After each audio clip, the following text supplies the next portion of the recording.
इस गमछे को लगा के जाओ थाने पर।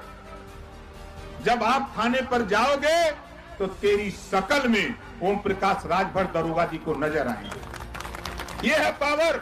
कभी कभी बेवजह की बयानबाजी कितनी भारी पड़ जाती है, ये पीले गमछे वाले चच्चा यानी ओम प्रकाश राजभर से अच्छा भला कौन जान सकता है।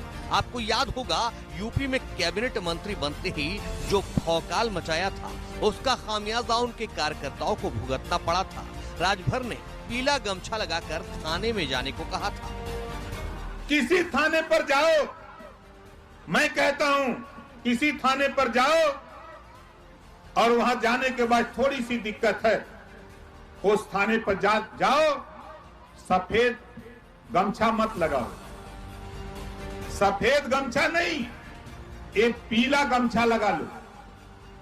20-25 रुपए का बाजार में मिलेगा। इस गमछे को लगा के जाओ थाने पर।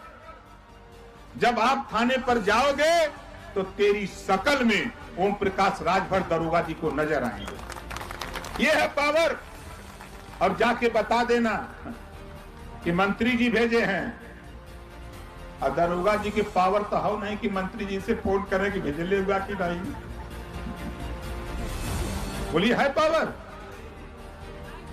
एसपी को भी पावर नहीं है, डीएम को भी पावर नहीं है।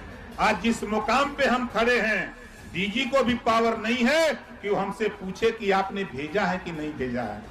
इनके झांसे में आकर या यूं कहें बयान पर भरोसा कर फर्रुखाबाद जिले के नवाबगंज पुलिस थाने में पीला गमछा डालकर सुभाषपा का एक कार्यकर्ता पहुंच गया था। मगर जैसा राजभर ने बोला था वैसा कुछ भी नहीं हुआ था, बल्कि उल्टा कार्यकर्ता की दारोगा जी ने हेकड़े निकाल दी और उसका गमछा मोबाइल थाने में ही रखवा लिया था। अब आप सोच रहे होंगे कि हम 2-2.5 महीने पुराने इस कांड का जिक्र क्यों कर रहे हैं। वो इसलिए क्योंकि राजभर के तेवर में इतना कुछ होने के बाद भी कुछ कमी नहीं आई।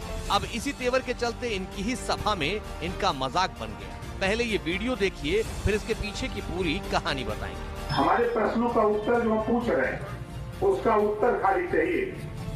आप बताओ, 2024 में बहुजन समाज पार्टी की सरकार दिल्ली में बन सकती है? नहीं बन सकती। अब हम ले आते हैं आपको सपा की। देश में सपा की सरकार बन सकती है? कहा बन सकती है, बन नहीं सकती। बहुत नहीं। आपने राजभर को जनता से केबीसी खेलते हुए देख और सुन लिया। अब असली कहानी सुनिए। बताया ये जा रहा है कि मऊ की एक जनसभा में राजभर जनता को समझाना चाह रहे थे कि केंद्र में बीजेपी की सरकार बनेगी, इसलिए आप लोग सहयोगी दल के रूप में मुझे वोट करिए। लेकिन जनता ने केबीसी खेलते खेलते ये कहकर इन्हीं का मजाक बना दिया कि केंद्र में सपा की सरकार भी बन सकती है।